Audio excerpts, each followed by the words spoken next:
Good morning, students. I hope you all are very well at your homes. Students, in last class, we have discussed about respiration and types of respiration. Today, we will discuss about the human respiratory system. The human respiratory system is composed of a pair of lungs, and these are attached to a system of tubes which opens on the outside through the nostrils. As you can see here in this diagram, human respiratory system is composed of a pair of lungs, यानी कि एक जोड़ी जो lungs हैं वो main respiratory organ है, और ये जो रेस्पिरेटरी ऑर्गन है ये एक ट्यूब के सिस्टम से अटैच्ड हैं, और ये सभी ट्यूब्स जो हैं एक्सटर्नल नॉस्ट्रिल के थ्रू कहाँ खुलती हैं, बॉडी से बाहर ओपन होती हैं। अगर हम कंप्लीट ह्यूमन रेस्पिरेटरी सिस्टम की बात करें तो वन बाय वन हम डिफरेंट ऑर्गन्स के बारे में इसमें स्टडी करेंगे। First one is the nostrils. Nostrils are the two small openings. They form a nasal passage.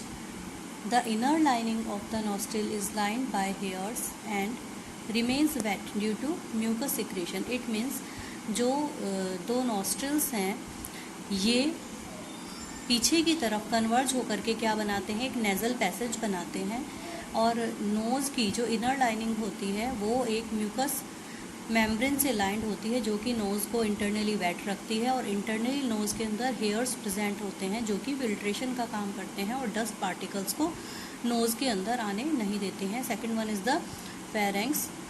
This structure is called pharynx. It is a tube like structure which continue after the nasal passage. Nasal passage के बाद भी एक tube like structure है जो continue होता है. Next one is the लॉरेंक्स.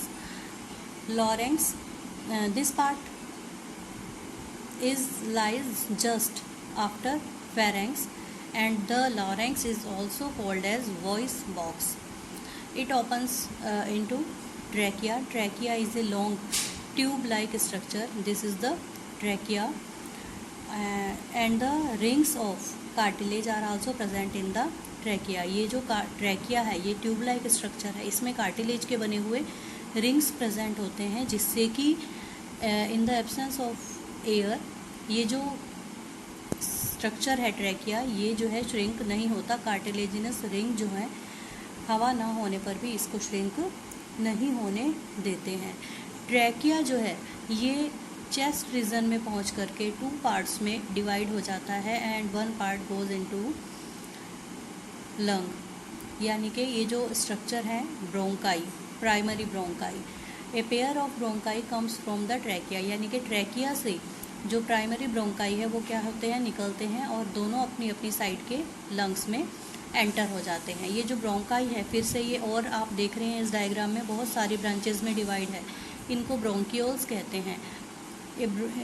जो bronchi के डिवीज़न से बार बार रिपीटेड डिवीज़न से क्या बनते हैं, ब्रोंकियोल्स बनते हैं, और ये बार बार रिपीटेड डिवीज़न से इतने स्मॉल बन जाते हैं कि लास्टली जो लंग्स के लोब्यूल्स होते हैं जिनको हम एल्वियोलाई कहते हैं उनमें एंटर कर जाते हैं. हर एक ब्रोंकियोल जो है ये रिपीटेड डिवीज़न के बाद किस में एंटर हो जाता है, लंग्स के लोब्यूल्स में एंटर होता है जिसको हम एल्वियोलाई कहते हैं. ह्यूमन अगर लंग्स देखें, दो लंग्स होते हैं, लेफ़्ट लंग और राइट लंग. लेफ़्ट लंग जो है ये 3 पार्ट्स में डिवाइड होता है, और राइट लंग जो है ये 2 पार्ट्स में डिवाइड होता है, एक पार्ट बड़ा और एक पार्ट छोटा.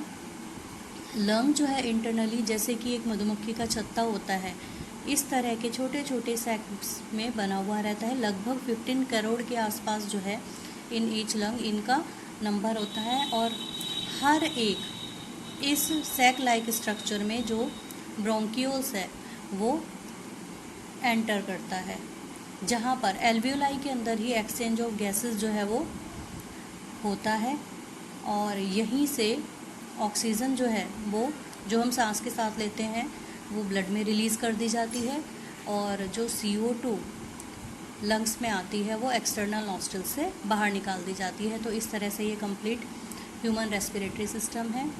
सबसे पहले नॉस्ट्रिल्स, फेरेंक्स, उसके बाद larynx, trachea, bronchi, bronchioles, alveoli, these are lungs.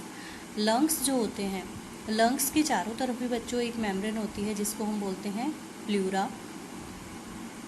और इस तरह से ये ह्यूमन रेस्पिरेटरी सिस्टम यहाँ पर कंप्लीट होता है।